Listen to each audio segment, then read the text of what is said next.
তো বন্ধুরা একদিন এক মেয়ে একটি কলা খাওয়ার জন্য একটি কলা নিয়ে আসে।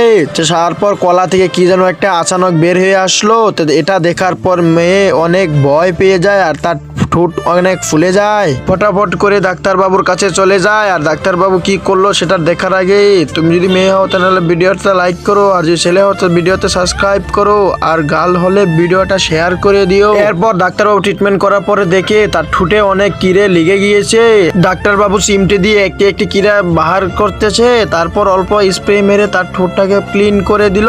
তারপর অল্প ব্রাশে কলগেট নিয়ে তার দাঁতটা মাচাই করে দিল। আর পচা মানি খাওয়ার জন্য তার দাঁতের এই অবস্থা হয়েছিল। বন্ধুরা তোমরা সবাই দাঁতকে পরিষ্কার করে রেখিও, না হলে এই মেয়েটির জন্য এরকম অবস্থা হবে।